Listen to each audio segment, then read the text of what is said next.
ebigenda maaso mu nsi obiraba oba obisaako ebirowoozo entalo mu sisi kawumpuli tolowooza nti birina kye biranga okimanyi nti bayibuli yalagula dda ku buli kintu ekigenda maaso wansi w'enjuba puroguramu manya ebiro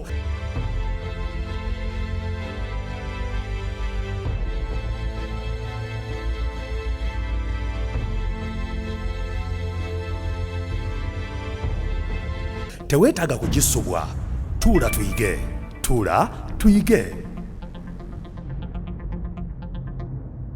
omukwano omulungi ali ku 3ABN entwala omukisa guno kubuuzaako mu linnya egganzi lya mukama waffe Yesu Kristo nze Yonasaani Matovu nkwaniza mu bunnabbi obw'essuubi yes ono mu puroguramu manya ebiro katusabe Katonda omuyinza w'ebintu byonna weebwe ekitiibwa ogulumizibwe ssebo nkwebaza olw'omukisa gw'ompadde okubanga ngenda gabana ekigambo kyo n'abantu bo nsaba omwoyo omutukuvu aluŋŋamye ebirowoozo byange anyamba okwogera mu lulimi abantu olwe bajja okutegeera era nsaba ssebo oluvannyuma lw'obubaka buno bongere okusembezebwa gy'oli n'okubanga bongera okukwesiga tuli mu biseera bya biro bya nkomerero omwana we Yesu Kristo anaatera okudda tusaba obubaka buno bwe tugenda okuwuliriza bututeeketeeke naffe okubeera abatuuze mu bwakabaka Kristo bwategekedde abamwagala bwentyo bwe nkusabye kitange nga nkwesize mu linnya ly'omwana we Yesu mukama waffe amiina weewaawo amiina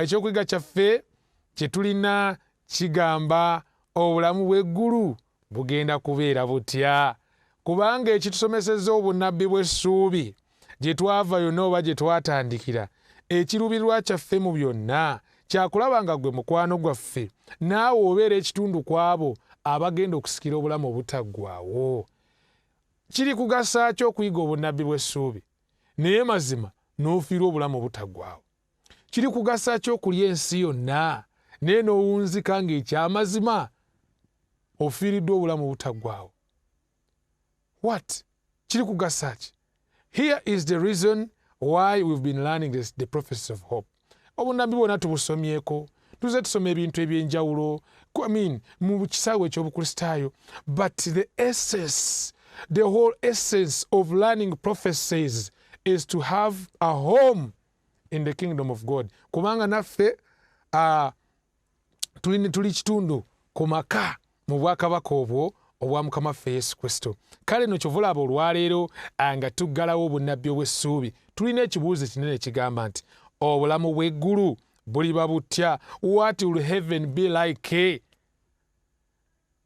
bigambo bino binzijukiza omusajja ayitibwa Marco Polo yali akomyewo mu kibuga ky'ewaabwe eky'e Venice mu Italy oluvannyuma lw'okumala ebbanga ng'atambula mu bifo eby'enjawulo bw'akomawo asinkana eŋŋanda ze n'emikwano olwo n'abanyumiza ki abanyumiza olugendo oluwanvu yali abaddeko omusajja wattu bwe yali eyo naye munnange sitole ze yanyumya ab'emikwano n'eŋŋanda baatandika okulowooza nti Marco Polo nayinza okuba nga ekyamazima baamukuba ebiyiso obwongo bwalibanga tebukyakola bulungi biki byali abanyumiriza omanyi yali abaddeko e China ng'abaddeko e India yali agenzeko ne mu Indonesia kati akomawo eka mu mwaka ogwa 1295 AD oluvannyuma lw'okukyalira ebifo ebyo eby'enjawulo kati atandika onyumya emboozi mboozi kizanyumya anyumya ku kibuga kye yakyalira omwali mujjudde effeeza ne zaabu anyumya ku mayinja gano agalinga yali anyumya ne ku mayinja aga rocks amayinja agali amaddugavu nga ne bwogokya tegaggwaawo of course yali ayogera ku kye bayita coal black rocks that burned and nobody back then had ever heard of coal bantu baite bawuliranga ku kye bayita coal galinga manda naye nga mayinja ne bwogokya mwanange tegaggwaawo yanyumyako ku asbestos engoye ziringa ne bwozagalo zose tezikwata muliro mu biseera byo bati bamanya asbestos n'alyoka anyumya ku gasolo gano agalinga mugategera bulungi nnyo olwaleero yanyumyako ku nsolo ng'ezo zetwandise zigoonya ezemba ezaali enene ng'omutwe gw'omuntu. Ebiseera by'abantu baali tebannamanyi, abeeri mu Italy baali tebamanyi bisolo bifaanana bwe biti. Yagenda n'anyumyako ne ku binazi ebyali binene ng'omutwe gw'omuntu nga mulimu amata naye nga tebamutegeera. Era musajja wattu atuuka okufa, omu ku basajja bannaddiini najja n'amugamba, naye musajja ggwe lwaki olimbye abantu? Osobola okulikantinga buli ky'oyogedde, osobola okwasanguza buli ky'oyogedde. Ye mukwanukula n'agamba nti nedda, siyinza kukyusamu buli kyenjogedde kubanga byonna byenjogedde bituufu buli kimu. Sinnabanyumiza yadde ekitundu ku bye nalaba. I've not even told you the half. I've not given an account of half of what I saw. Byonna byenjogedde bituufu era siyinza bikyusaamu. By the way, kyalibanga mikwano gyaffe betusomako mu Bayibuli abasajja bafuna okwolesebwa ku bwakabaka obulijja mu maaso, obwakabaka obw'omu ggulu, kye baawandiika nabo tebawandiika yadde ekitundu ku ebyo twetaaga okumanya. Could it be that it's all through every bit and I haven't told half of what I saw? Nga lwe lulimi n'abasajja abawandiika Bayibuli lwe baakozesa. Kyalibanga Yokaana omubikkuzi tumuleese olwaleero n'atunyumizaamu ng'abagamba bannange bye nawandiika mu kubikkulirwa tekyali wadde ekitundu ku ebyo tugenda okulaba mu ggulu. Bantu manyi balina ebibuuzo. Is heaven real? Does it really exist? Eggulu gye liri? Ddala ddala bannange obulamu bw'eggulu gye buli? Waliyo ekifo eyo mu bwaguugo obw'obutonzi bwa Katonda nga Katonda yennyini yakizimba. Ekifo etali kulumwa, etali ndwadde, etali kufa, etali kibi. Ekifo ekyo eri okwagala okutalimu kwerowoozaako, ekijjudde perfect beauty. Is there such a place? Oba eggulu eryawo fantasy, bintu byakuba mboozi kugezaako okukuuma abantu nga bali mu mpisa baleme kulwanagana, beewale n'amabaala agayinza okubaleetera okufa nga tebannatuuka. Could it be? What is it? Heaven kyeki? Eggulu kyeki? Njagala nnyo abawandiisi ba Bayibuli ekifaananyi kye batuwa. Bw'osoma Bakolinso ekyokubiri ekisooka, Bakolinso ekisooka essula 2 olunya olw'omwenda lukulaga nti really eggulu gye liri. Lugamba nti eriiso bye litalabangako, n'okutu bye kutawuliranga, n'ebitayingiranga mu mutima gwa muntu, byonna Katonda bye yategekera abamwagala. Ebyo Katonda bye yategekera abamwagala. Let me tell you something. Ne bwokeera nkya n'ofumiitiriza, even if you can have what we call wildest imagination, ng'oli muntu asobola okukoba ebifaananyi obulungi n'ogaziya n'oyozaamu tosobola kumalayo bulungi obw'eggulu bwe ligenda okufaanana Katonda lyategekedde abantu be abamwagala. Tosobola kubagambye eriiso bye litalabangako, okutu bye kutawuliranga, ebyo ebitayingiranga mu mutima gwa muntu, byonna Katonda ebyo bye yategekera abamwagala. Era ffe ku nsi kuno ng'Abakristaayo tumanyi nga tuli bayise, tuli batambuze, tuli balamazi. We are just pilgrims. Tuyitawo buyisi wano mu nsi. That's why Omukristaayo w'amazima tojja musanga ng'ayina endooliito, tojja musanga nga wa ndooliito n'ensi. Kulwaki? Akimanyi wano si waffe. We are in the world but we are not of the world. Our kingdom is not of this world. Nga Yesu bwe yagamba nti obwakabaka bwe si bwa mu nsi muno, obwakabaka bwaffe bwawa? Obwakabaka bwaffe bwa mu ggulu. Tulina gye tulaga. Ate si ffe ffekka abatandise okulowooza ku kino. Bajjajjaffe abaafa baafa balina essubi lyerimu. Kati nkubira ekifaananyi wano omusajja jjajjaffe ayitibwa Ibulayimu. Bw'osomera mu Baibuli essula 11 olunya olw'ekkumi, Bayibuli ega nti kubanga Ibulayimu yalindirira ekibuga kiri ekirina emisingi Katonda kye yakuba kye yazimba. All these patriots died with the hope of this home.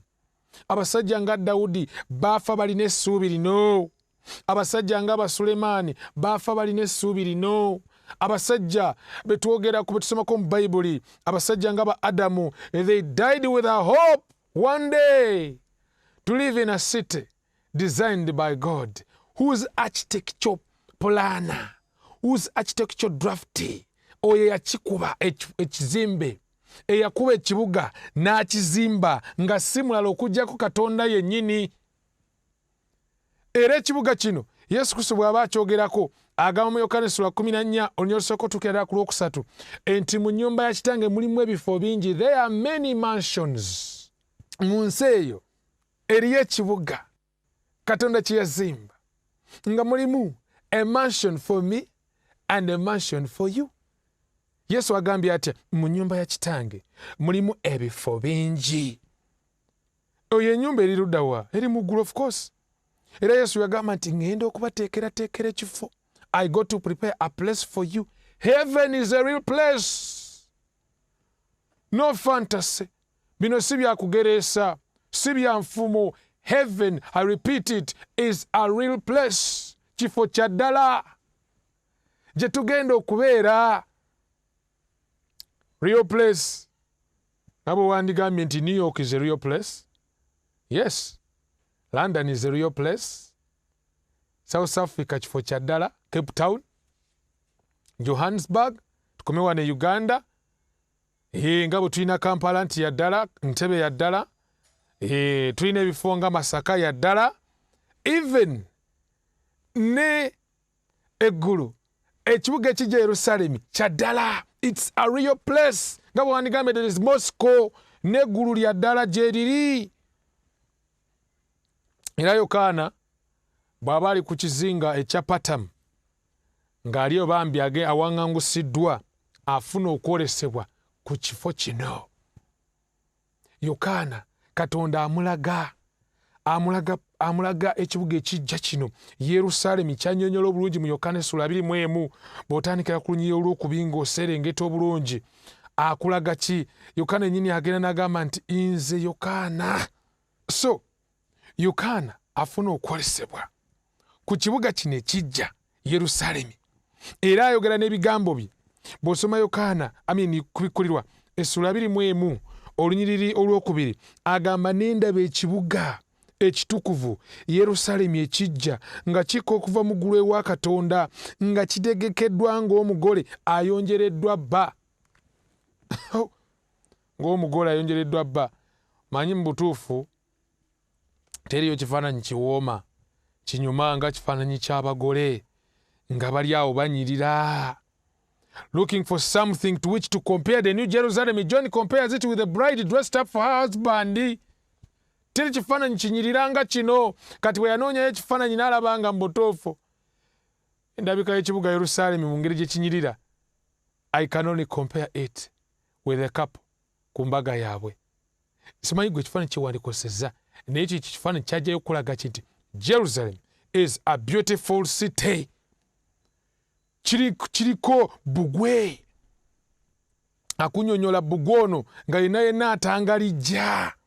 Osoma eri mu lunyiriri olw'19 kansome wano mu kubikkulirwa 21 olunyiriri olw'19 bw'aba ayongera okunnyonnyola nti emisingi gya bbugwe w'ekibuga gyayonjebwa na buli jjinja ery'omuwendo omungi. Omusingi ogw'olwereberye yasepi, ogwokubiri safiro, ogwokusatu kaldenon, ogwokuna yanawandagala. Kwegamba agenda akulaga obulungi obw'ekibuga kino. Ekibuga kino e Yerusaalemi ekijja. Abamu batera okubuuza ekibuuzo, how big is this city?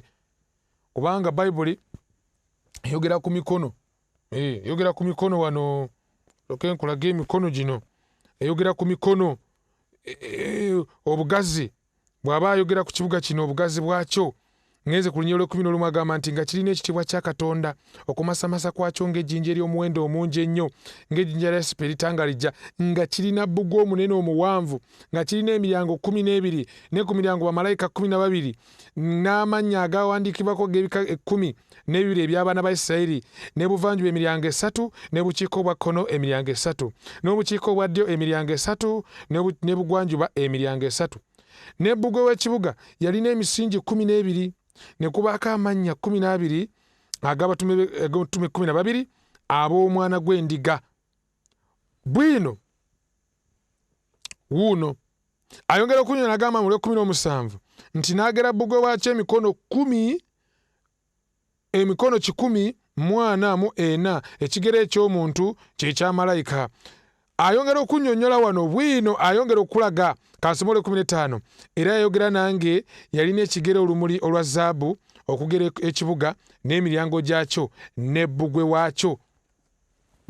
Agenda mu maaso okunnyonnyola ku bugazi obw'ekibuga kino Yerusaalemi ekijja. Yerusaalemi ekijja kigazi kyenkanawa olw'16 ne lulyoka lukugamba lutya enti n'ekibuga nga kyenkanyankanyizibwa enjuyi zonna n'obuwanvu bwakyo ng'obugazi n'agera ekibuga n'olumuli amabanga 1,012 omutwalo gumu mu 12 obuwanvu n'obugazi n'obugulumivu bwakyo nga bwenkanankana. This is a square. Omutwalo gumu mu 12 emikono twandigambye kilomita olwaleero 2,400 2,400 ate bwagamba square kitegeeza buli luuyi lwenkanankana ze kilomita 600. By the way, Yerusaalemi kije yandibadde yenkana ki mu Afrika wano? Yandibadde atwaliramu ettuntundu lyonna ery'amaserengeta omuli South Africa, Namibia, Botswana, Zimbabwe, Zambia, Angola, Mozambique. Byonna ng'obigasse wamu byandibadde bikola ekibuga kino Yerusaalemi ekijja. But it's a big city. Enti buli omu asobola okubaamu n'ekifo kye, his mansion, enguudo zaakyo Bayibuli eyongera okinnyonnyola ku 21 enguudo zaakyo zaabu n'emiryango gyakyo gyaluulu. Wonderful. Zaabu gwe tubadde ku nsi kuno nga tulowooza nti gwe tulina okulwanira. Olaba abantu battingana lwa zaabu. Bayibuli eri mu kulaga ki? Enti ate mu Yerusaalemi ekijja zaabu tugenda linnyako mu linnyo okulaga nti naffe ffennyini abantu tuli ba muwendo n'okusinga zaabu. Wonderful. Enzigi, emiryango gyaluulu. Kanyongera okwetegereza ekibuga kino maama. Mu Yerusaalemi ekyo ekijja ekijjudde zaabu omwereere. Kwegamba wuuyo alinga yenna giraasi ezitangalijja. Bakafaananyi mu kibuga ekyo tegenda kubeerayo sigala. Ku nguudo zino eza zaabu ezitangalijja zityo mu nsi eyo etagenda kubaamu wadde etagenda kubaayo kintu kyonna ekitali kirongoofu. Bayibuli egamba ekitali kirongoofu tekiriyingirayo. Tegenda kubaayo kasasiro, tegenda kubeerayo garbage, tegenda kubeerayo ebintu ate bino byagudde ne byatika ne babisuulaawo ku kkubo. No! Mu nguudo eza zaabu zino ez'ekibuga kino Yerusaalemi. Ate mwattu Bayibuli ekyogerako ng'egamba nti kitambula n'okutambula. This is a moving city. Kansome olunyiri olwokubiri nduddemu. Ku Bikulu essula 21 lugamba nti nendaba ekibuga ekitukuvu Yerusaalemi ekijja nga kika okuva mu ggulu ewa Katonda. Annyonnyola ng'agamba nga kitegekeddwa ng'omugole ayonjereddwa bba nga kika okuva mu ggulu ewa Katonda. Wonderful. This city is moving. Nempulira eddoboozi ddene nga liva mu ntebe nga lyogera nti laba eweema ya Katonda awamu n'abantu era anaatuulanga wakati mu bo. Bayibuli egamba nti nabo banaabeeranga bantu be naye Katonda yennyini anaabeeranga wamu nabo Katonda waabwe. Katonda asiimye. Ekitebe ky'ekikulu ekibadde mu ggulu kati akiggyeeyo agenda kissa wano ku nsi kwe tuli. Yes. Agenda kissa wano ku nsi kwe tuli. By the way, ekintu ekyo kyayongera okunnyamba okutegeera Katonda engeri gy'atwagalamu. Can you imagine this little world that has been in rebellion against God? This world where Jesus came and suffered and bled and died will be exalted to become a center of the universe? Ensi kwe tuli. Eno ebaddeko olutalo. Ebadde wakanya Katonda. Ebadde yeekera Katonda nga yeegatta dda ku Sitaani. Yesu kwe yatambulira, kwe yabonaabonera, kwe baamujogera, kwe yafiira, kwe yaziikibwa n'azuukira. The same earth. God is going to exalt it to an extent. Agenda kugigulumiza ebeere nga kye kibuga ekikulu eky'obwaguuga obw'obutonzi bwonna. The center of the universe. Imagine it. Ng'anoonya Katonda agenda musanga nga wano ku nsi. By the way, Yesu yakyogerako bw'osoma Matayo essula 5 olunyiri olwokutaano luga nti balina omukisa abateefu kubanga abo balisikira ensi. Ffe tugenda okusikira ensi eno. Mukwano gwange atulabaga omuteefu. Eno ensi gye tugenda okusikira era ekibuga Yerusalemu ekijja kigenda tuula kuno kweno ensi. Peetero ekifaananyi ekyo akitukubira bulungi nnyo. Bw'osomera mu Peetero ekyokubiri essuula 3 olunya olw'ekkumi lugamba nti naye olunaku lwa Mukama waffe lujja, lujja nga mubbe, eggulu eririvaawo n'okuwuuma okunene, n'ebintu ebyobuwangwa birisaanuuka olw'okwokebwa okungi, n'ensi n'ebikolwa ebigirimu birisirikka. Ensi yonna gye tumanyi egenda kumwako omuliro efuuke evvu. Bw'emala okufuuka evvu, Katonda alyoka akola eggulu eriggya n'ensi empya. Of course Peetero ayongera okinnyonnyola mu bbaluwa ye ey'okubiri essuula ey'okusatu olunya olw'ekkumi lugamba nti naye nga bwe yasuubiza tusuubira eggulu eriggya n'ensi empya, obutuukirivu mwe butuula. Of course abantu bangu okukkiriza nti tulaba ensi empya kale egenda kukolebwa, naye ate eggulu eriggya lyo, ate eggulu nalyo bagenda kulyokya. Eggulu nalyo bagenda kulyokya. Kubanga wetegereza olunyiriri lugambye nti naye nga bwe naye nga bwe yasuubiza tusuubira eggulu eriggya. Anyway, mbadde nkitegedde bulungi nnyo bw'oyogedde ku nsi. How comes ate n'eggulu nalyo ligenda kuba lijja? How comes nti n'eggulu ligenda kwokebwa? Ggulu ki eryokebwa? Kino ky'otalina kwerabira mukwano gwange atulaba nti Bayibuli bweyogera ku ggulu, eggulu lya mirundi 3. Waliwo eggulu lyetulabako n'amaaso ery'omu bbanga, that's called atmospheric heaven. Niwabawo kye tuyita star heaven. Abasajja abanasayansi bagezaako okunoonya ensonda ya universe tebagituukangako. Ziseŋŋendo nnyingi nnyo ziri eyo. Kale ne wabawo eggulu eryokusatu. Bayibuli eryogerako eri mu Bakolinso ekyokubiri essuula 12 olunya olwokusatu. Eggulu eryo eryokusatu Katonda gy'atuula. Kati eggulu lino lye tulengera mu bbanga awo, zi satellites kwegamba zigenze nga ziteekayo bagenze bazimbazimbayo. Olaba nga there is a lot of man-made structures mu atmospheric heaven ne star heaven. Kati Katonda agamba bino byonna birina okwokebwa bisaanyizibwewo. Bwe bimala osaanyizibwawo, Katonda akole eggulu eriggya n'ensi empya. Abantu ba Mukama abatukuvu be mwe bagenda okutuula emirembe n'emirembe. Wano ku nsi ekibuga ekijja ekyo Yerusaalemi ngwe kigenda okuba nga kituula. So tunaabeera mu nsi mpya, of course. Eggulu nga nalyo ppya, of course. Bayibuli erikkiriya ku ekyo. Katusooke tumale okulivyuwinga mu bufunze nga ebintu bwe bigoberegana. Tulaba Yesu Kristo akomawo omulundi ogwokubiri, abatukuvu batwalibwa, abafu abatuukirivu bazuukizibwa, abalamu abatuukirivu bafuusibwa, abatuukirivu batwalibwa wamu okusinkana Yesu Kristo mu bbanga ne batwalibwa mu ggulu.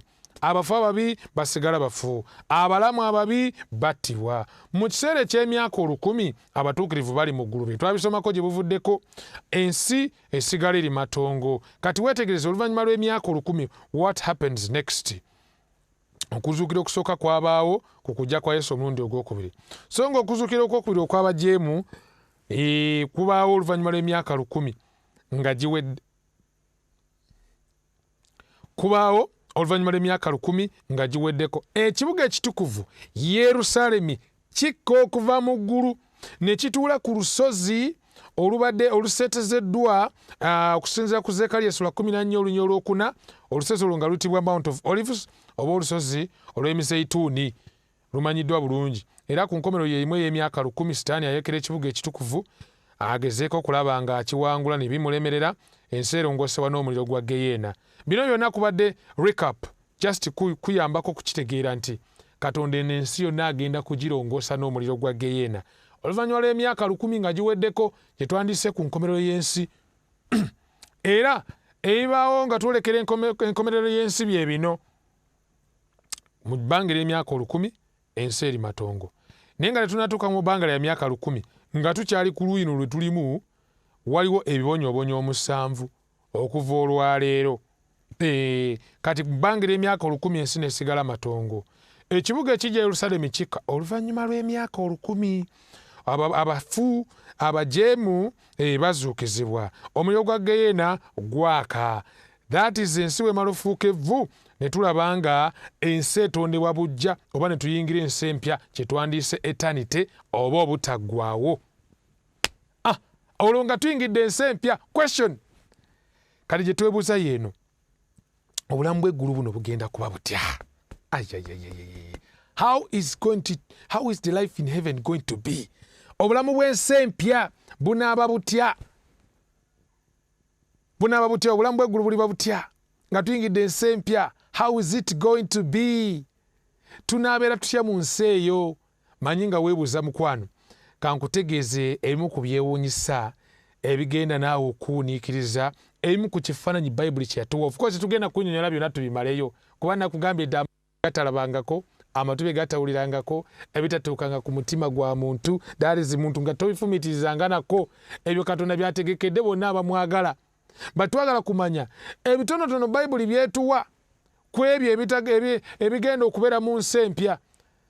Neewuunya Bayibuli esingako salimi olw'okulagako eyo gwe byomanyi ebiri wano naye nga tebijja kubeeri. Twala ekyokulabirako Isaaya 33:24 lugamba, oyo atuulamu mu nsi eyo talyogera nti ndi mulwadde. Eyo mu nsi empya ekisuubizo kiri nti tewagenda kubaayo malwaliro, tegenda kubaayo baddokita, tegenda kubaayo bannansi, tegenda kubaayo kansa na buli kyonna ekyo ekyekuusa ku bulwadde. Mu nsi empya there is no one who will say I am sick. No one. Tetugenda kuba n'abantu bagamba bali ku ndiri. Tekiriyo. Ate ne kino kankyongereko, mu nsi eyo tegenda kubaayo baliko bulemu, tegenda kubaayo balema. Bw'osoma Isaaya 3:5 olunya olwokutaano n'olwomukaaga lukinnyonnyola bulungi nnyo. Mu nsi eyo tegenda kubaayo nti ate bano bazibe, tegenda kubaayo nti ate bano amatu gaabwe tegawulira. No. Abaliko obulemu bonna mu nsi eyo Katonda ajja kubanga yakyusa obulamu bwabwe. Era mukwano gwe njala okuzzaamu amaanyi nti mu nsi gye twolekeramu we are going to live a perfect and a real life. Katonda gye yatwagaliza okuva ku ntandikwa. Manyi Katonda bw'amala okukola eggulu erijja, bw'amala okukola ensi, bw'osomera mu Lubereberye Ssuula 1 olunya olwa 3:5 Bayibuli egamba nti Katonda alaba buli kyakoze nga kirungi, perfect.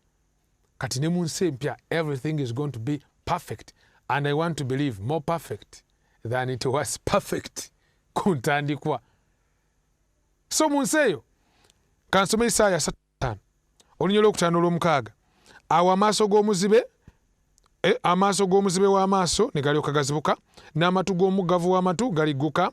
Awo awenyera n'alyoka abuuka ng'ennangaazi, n'olulimi lwa kasiru luliyimba, kubanga amazzi galitiiriika mu lukoola n'emigga mu ddungu. What a picture! But all that is just a word picture. Bingi nnyo n'okukira awo bye tugenda okusanga mu nsi eyo. Kyekirala mu nsi eyo wagenda kubaayo omuti ogw'obulamu.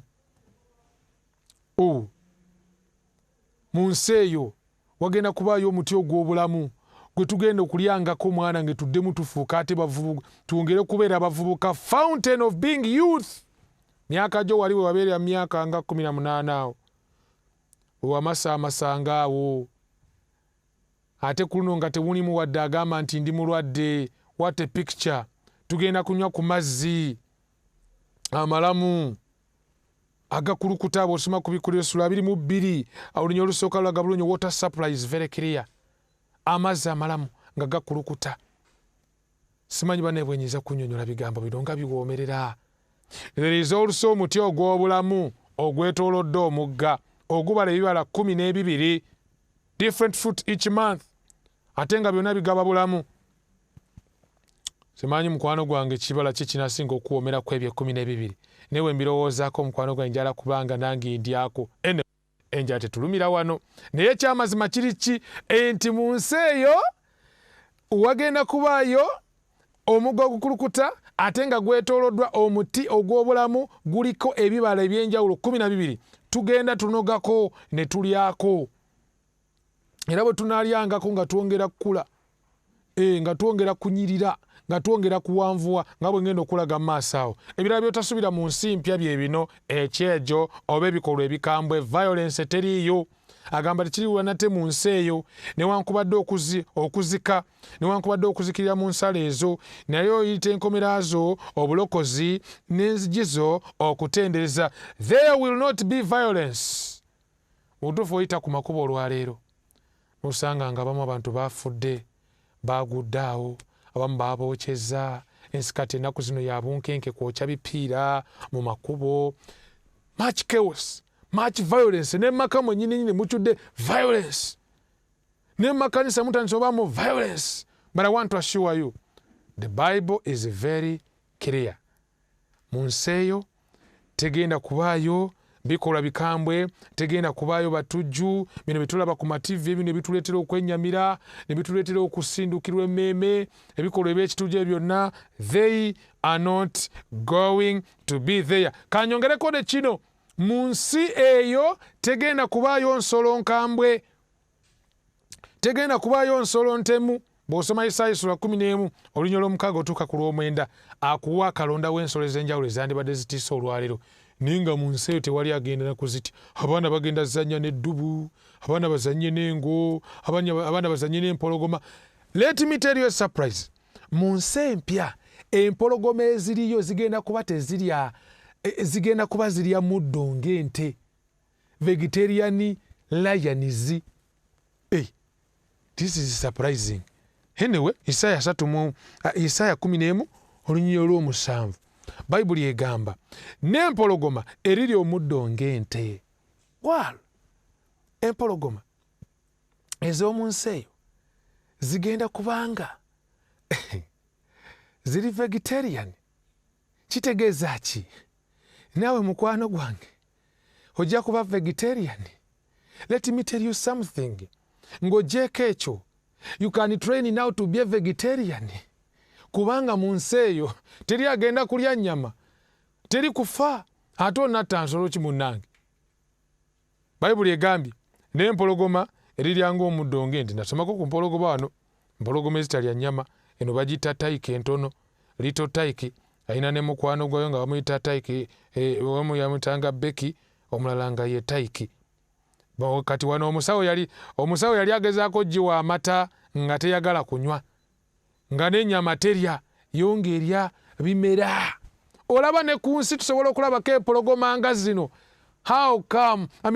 How amazing. Nga kigenda kutwewunyisa nnyo okuba nti ate mu nsi empya tuzirabira ddala ezitayike ezibadde wano ku nsi, ate mu nsi empya tugenda kulaba ku mpologoma ezitalya nnyama, empologoma ez'emirembe, abaana ze bajja okuzannyanga nabo.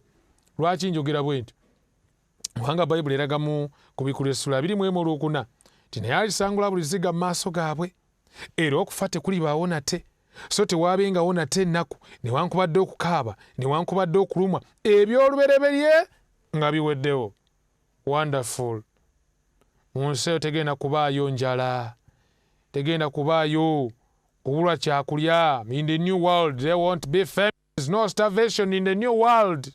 Bayibuli eraga nti tegenda kubaayo wadde entaana, tegenda kubaayo malaalo, zino zirimbo nedda mu nsi eyo tebijja kubaayo ebyo byonna. And in fact tetujja na kukaddiwa. We won't grow old mu nsi eyo. Ensonga eyo kanyongero ginyweza. Yesu Kristo agenda tuwa emibiri emijja. Bayibuli gyeyogerako nga gigenda kuba gya kitiibwa. Manyi waliwo endowooza enkyamu abantu abasinga gye balina, egamba nti oba oli awo mu nsi eyo tetugenda kuba na mubiri, tujja kubeerawo nga tuli tufulootinga nga tuseeya buseeya mu bbanga, mbu nga tukutte ebinanga. Bulamu buli awo bwa veegeveege. Naye yo Bayibuli eri kiriya.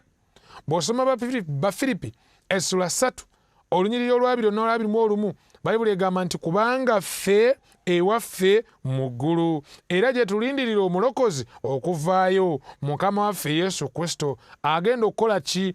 Aliwanyisa omubiri ogw'okutowazibwa kwaffe guno, omubiri gwe tulina ogufa, oguvunda, ogukaddiwa, ogulwala. Agenda gujjawo atuweguliwa okutowazibwa kwaffe okufaananyizibwa ng'omubiri ogw'ekitiibwa kye. Agenda tuwa omubiri ogw'ekitiibwa ogwo gwe yalina ng'azuukidde. Bayibuli bw'osoma Luka essula 24 olunyiriri olwa 39 atuuka n'ogamba abayigirizwa be nti munkwateko, muwulire Lwaki omuzimu teguba na mubiri tosobola gukwatako. What Jesus is teaching us, real body. Enjawulo eri wakati w'omubiri gwe tugenda okuweebwa n'omubiri gwe tulina eri nti guli tegufa, guli teguvunda, guli tegukaddiwa, guli tegulwala. Kyekyenjawulo. Naye nga mubiri gwe nnyini nga gwe tulina ekyenjawulo okirabye ekiguliko. But it's not things like nti oba bantu bagenda beereyo nga bafloating bigundi oba ng'ebisowaani ebitambula ku mazzi. We are going to be real people in the real place of heaven. Kati abamu ne balyoka babuuza ekibuuzo awo, bwe tuba nga tugenda kubeera n'emibiri emijja tunaasobola okwetegeera nga tutuuse mu ggulu. Will we understand each other? I want to tell you something, my friend. Bible egamba Kolinsi ekisooka essula 13 olunyolo 12 nti kubanga kakano tulabira mu ndabirwamu ebitalabika bulungi, naye mu biro biri tulitunulagana n'amaaso. Kaakano ntegeerako kitundu, naye mu biro biri nditegeerera ddala, era nga bwe nategeererwa ddala. Mu nsi eyo tugenda kuba twetegeera. Mukwano gwange nja kulaba nkutegeere. Why? We are going to have refined wisdom. Tugenda kuba n'amagezi ate agasinga ne ku ge tulina. Wadde ojja kuba n'omubiri mujja, ninja kutegeera. Tujja kwetegeera nnyo. Okutegeera kwaffe si kwe kuno kujja kuba kususseewo. Bwe kinyala okutegeeza nti mu nsi empya mu bwakabaka obw'omu ggulu tegenda kubaayo muntu tetugenda kuba n'abaana bazaalibwa. Of course wajja kubaayo babebi naye bajja kula bukuzi bongere okutuuka ku kigero ekisingako nabo bagende nga bakula, naye nga tegenda kubaayo baana bazaalibwayo. Abo abato babebi be bajja ogenda nga bakula. Kyobola nabagambye dda nti waliyo omuti ogw'obulamu Bayibuli egwogerako nti amakoola gaago ge gakuwonya amawanga. What does it mean? Kitegeeza nti gye banaakoma okunogera abaana bano ku makoola gaako, ku makoola g'omuti guno ogw'obulamu ne balyako. My friend, bajja genda bakula ate bajja kuwanvu. Naffe tujja kweyongera okuwanvuwa kubanga Malaki essula 4 olunyiro olwokubiri lulagana okulaga nti tugenda kubanga mu nsi eyo, mu nsi eyo empya tugenda kuba ekyamazima kiri nti tuwanvuwa n'okukira ennyana, tulirigita n'okukira ennyana. What am I saying? Tujja kudde ku height Katonda gye yayagala tubeereko. Manyi munange ekibi kigenze kitugetaageta, buli omu atunulanga bwasanze. Weesanga ng'ate nogamba nange ekibi nga kyatukola bubi. Embeera eno gye tulimu Adamu bwe balondawo okwonoona nga baatukola bubi nabo balimba. Naye mu nsi eyo mukwano gwange, everything will be restored. Height ejja kuba restored. The body will be restored. Beauty will be restored. Buli kimu kijja kuzzibwawo.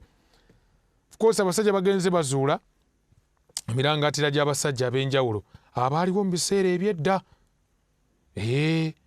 Kubanga humanity oba abantu tugenze tuyimpawala, naye abasajja abaaliwo ng'amataba tegannabaawo, wamma gwe no baali bawanvu. Baali bawanvu ddala.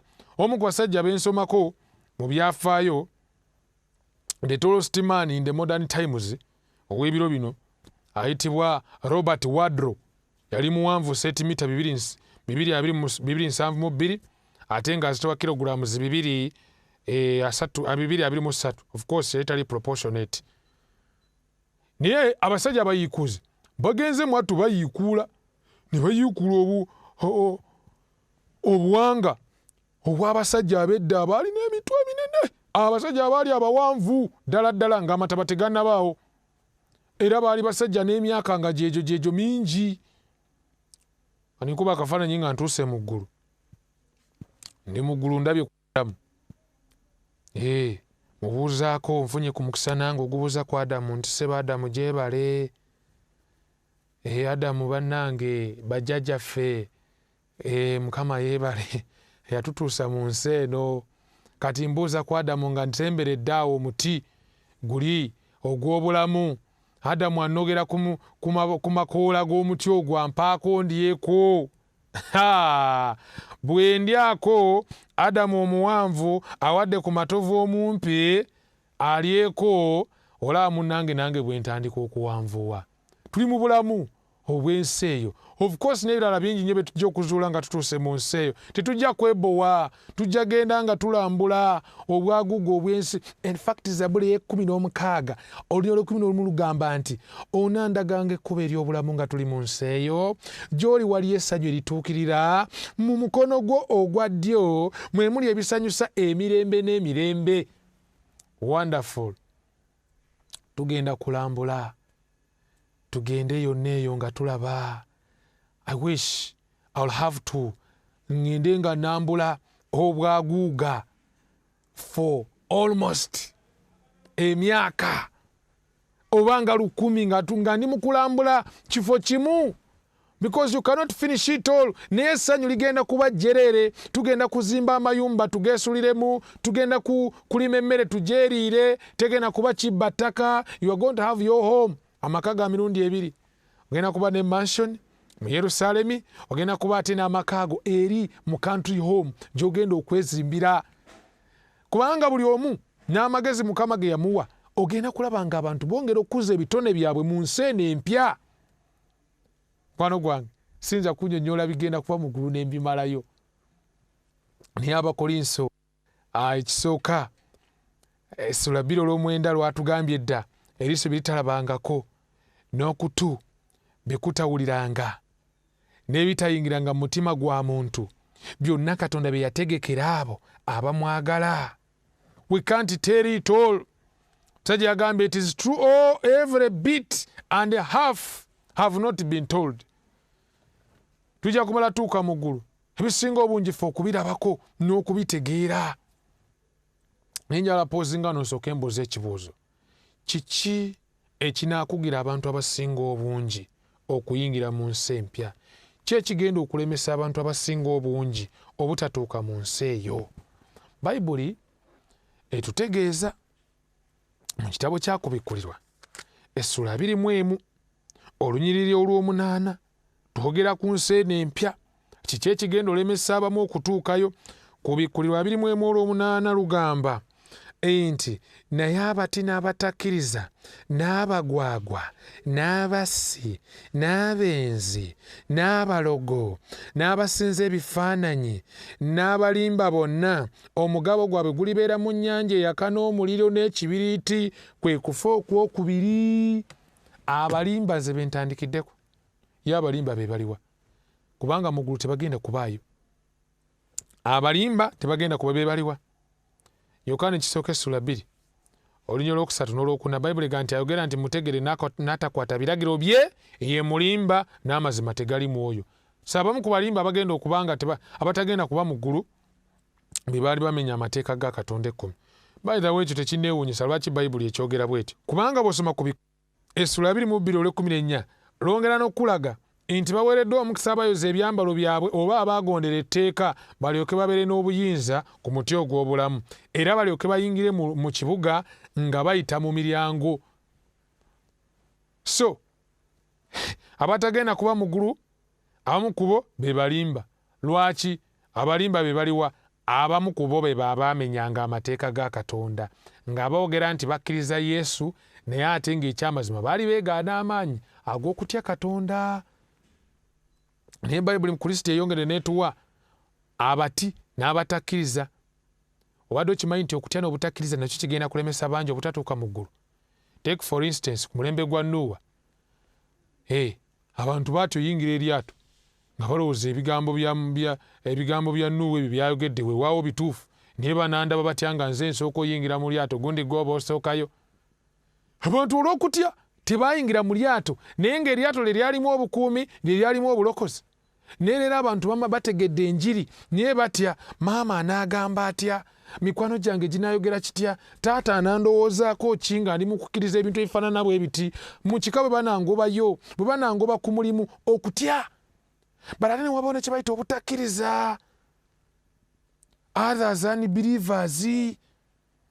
Era Yesu yakyogerako n'agamba nti nga bwe gwali mu nnaku za Nuuwa bwe kiriba mwekutibwe kuliwo okujja kw'omwana w'omuntu. Mu biseera eby'enkomerero Yesu yabuuza ekibuuzo nti omwana w'omuntu bw'alijja alisanga okukkiriza ku nsi? Obutakkiriza bweyongedde nnyo mu mulembe guno, and there are a number of things ebicontributes mu butakkiriza. Abantu balimbiddwa nnyo, bambi obugagga obw'ensi, ate nga nabwo babulaba era nabwo buggwaawo. N'omulaba olinga ensi emwemazizaamu, nga Mukama yali amumanyi naye n'amuva nako n'adda emabega because olw'obugagga obw'ensi. N'osanga omwana muwala eyandibadde ow'omugaso, Katonda gwe yategekera ekifo mu bwakabaka bwe, naye ng'omulaba yenna amaliddwawo ensimbi. You can see weekiri obutakkiriza n'okutya bigenda kusibira bangi nnyo ebweru w'ekibuga ekijja Yerusaalemi. Abatagenda kusobola kusikira bulamu butaggwaawo, abagenda okusaanawo omuliro gwa Giyina bafuuke evvu lwa kutya oba butakkiriza. Kalino kankulage, bw'obanga obuzibu buli mu kuba nti olimu obutakkiriza, kigambo kya Katonda okiraba kye kigamba naye nga kikuzibuwali okikkiriza, you need to pray this prayer. Eno essaala y'omusajja ali mu Makka essula 9 olunya lwa 24, Yesu amala omugamba nti buli kintu kyonna kiyinzika eri oyo akkiriza. Omusajja yaddamu n'agamba, nzikiriza, saasira, help my unbelief, yamba obutakkiriza bwange Mukama wange. Ate Mukama ajja kuwulira essaala eyo.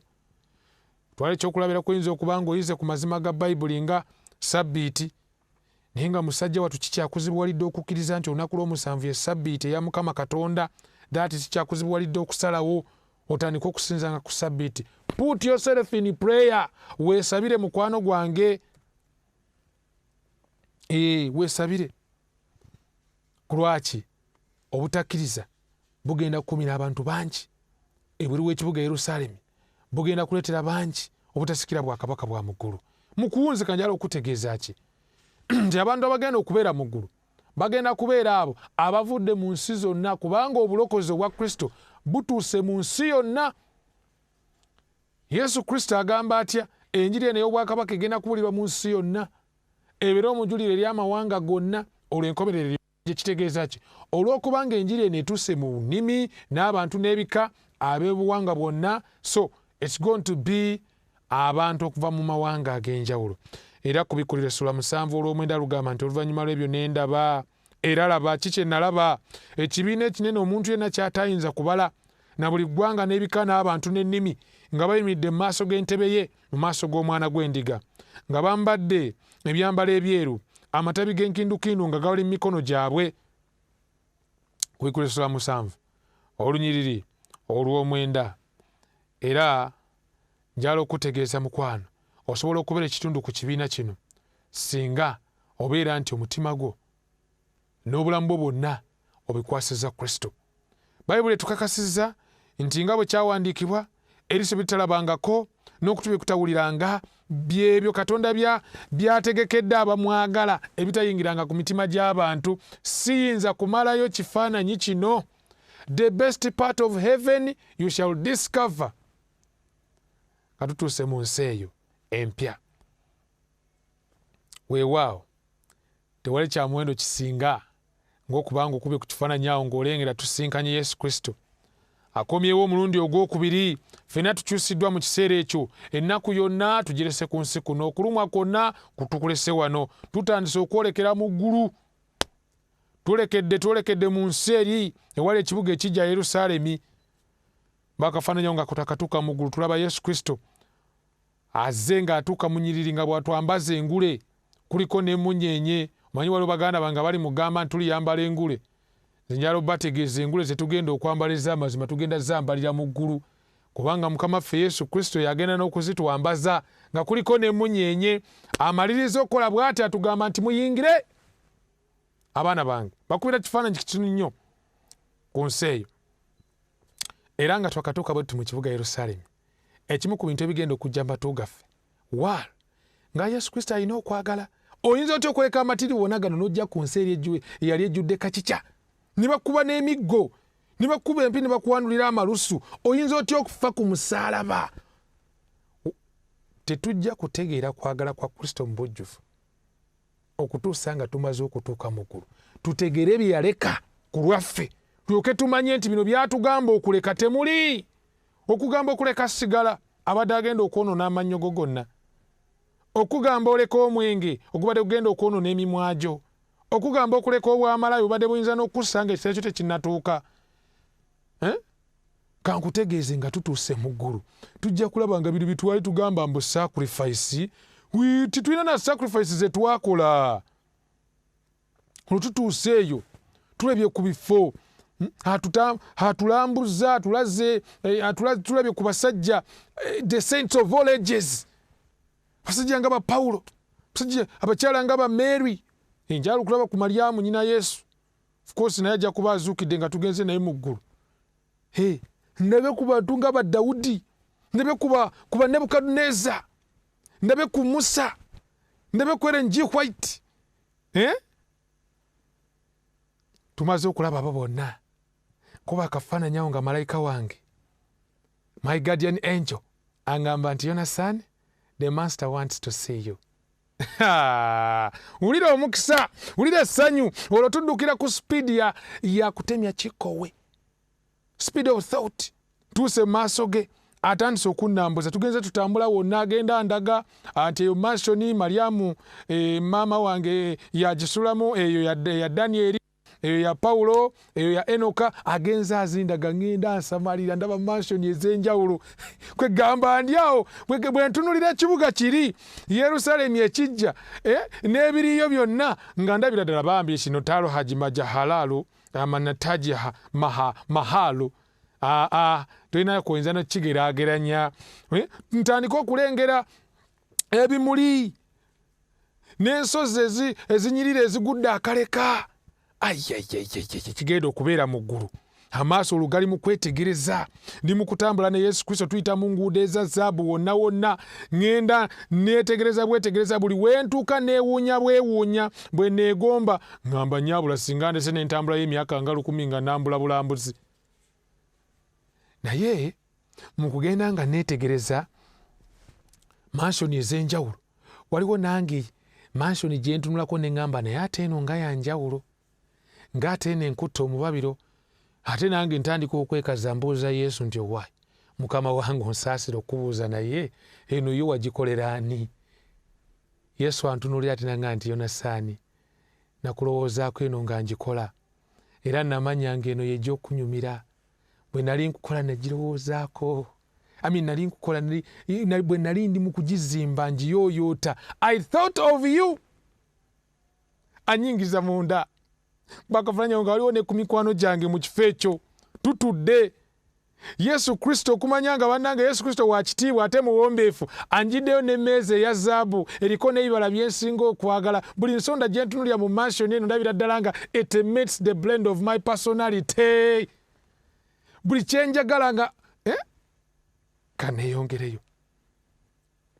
Ogitunulamu bwe nti okugyetegereza tutudde awo tuliddemu ffenna, essanyu mpulira limalawo.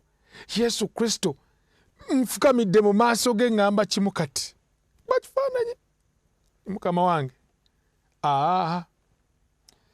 Ekye ngenda okukola, ngenda kusinzanga, ngenda kuweerezanga ennaku zonna. I will serve you, I will worship you forever and ever. Mirembe gyonna yakusinzanga gwe Mukama wange Yesu Kristo. Mukwano gwange ojja kubeerayo. Kibuuzo ojja kubeerayo. Onaabeerayo. Would you want to be there? Gwe nga tonaba kwagala kubeerayo, Yesu ayagala obeereyo. Kyova olaba agamba eyo gye ndi nammwe mubeereeyo. Kino kye kiseera tukwase Kristo obulamu bwaffe. Tumuleke atutegeke olw'obwakabaka buno. There is no reason why would you be lost. Butuufu bw'ofiirwa okutuuka mu ggulu ojja kuba ofiiriddwa whatever, ojja kuba ofiiriddwa something worthy to live for. Kyenva nsaba mukwano olw'obubaka buno bwe tuwulidde, prepare to be there. Nange nsaba Mukama nyambe neetegeke. Buli lunaku tukwase Kristo emitima gyaffe atuteeketeeke olw'obwakabaka buno obugenda okujja. It's not good to miss heaven. Katusabe Mukama ategeka obulamu bwaffe okubeera ekitundu kwabo. Kwano nkwanjulira okusalawo this time again. Have you made your decision for heaven? Because if you miss heaven, you will have missed something which is worthy to live for. Osigaza omulimu gunofiirwa eggulu ojja kuba ofiiriddwa byonna. Nzikiriza mukwano tusabire wamu nti naawe nange Mukama atuteeketeeke olw'okudda embedde. Katonda omuyinza w'ebintu byonna, ssebo weebale otukolera amaka ag'ekitiibwa ag'emirembe egyonna gyonna. Kwasa obulamu bwange, abadde balaba nabo mbakwasa obulamu bwabwe mbukwasa, n'ensaba Omwoyo Omutukuvu asigale ng'okola omulimu mu mitima gyaffe, ng'atujjukiza omuwendo omunene gw'otutegekedde mu ggulu. Tumanyi ng'ebisinga obungi tujja bitegeera nga tutuuseeyo. Kyenva nsaba Mukama oyambe obutakkiriza obuli mu mutima gyaffe obugyewo n'ekigambo kyo Bayibuli. Ogyewo okutya mitima gyaffe, ogyewo obulimba, ogyewo obuseego, ogyewo obulogo obuyinza okuba mu ffe obw'enjawulo. Otuyambe Mukama okuwaayo obulamu bwaffe eri Kristo mu bujjuvu atuteeketeeke olw'amaka gano, tubeere abateefu abagenda okusikira ensi eyo. Tuwe emitima buli lunaku egiyayaana okubeera abatuukirivu. Muffe mubaamu ekibi kyonna, tuyambe okubeera abeetegefu okwenenya, okwatula ebibi byaffe, tulongoosebwe omusaayi gwa Kristo olw'obwakabaka obwo. Tuyambe okwagala okukuuma amateeka go, kubanga bwe tuba nga tukwagala tunaagonderanga ebiragiro byo. Kubanga n'abagenda osikira ensi eyo be batukuvu abakwata ebiragiro byo. Ssebo Taata, tuyambe okwewala byonna ebyantuleetedde okulemererwa otuuka eyo. Tulongoose Mukama, tukwasize obulamu bwaffe. Ne mu kiseera kino eky'enkomerero tubikkula amaaso, tulindirire Kristo anaatera okukomawo. Neyanziza Kitaffe kubanga olidde okusaba kuno. Era ssebo nkwebaza kubanga okwanukudde. Mu linnya lya Yesu Kristo Mukama waffe. Amiina. Ebigenda maaso mu nsi obiraba oba obissaako ebirowoozo. Entalo, musisi, kawumpuli, tolowooza nti birina kye biranga. Okimanyi nti Bayibuli yalagula dda ku buli kintu ekigenda maaso wansi w'enjuba. Program Manya ebiro teweetaaga kugisubwa.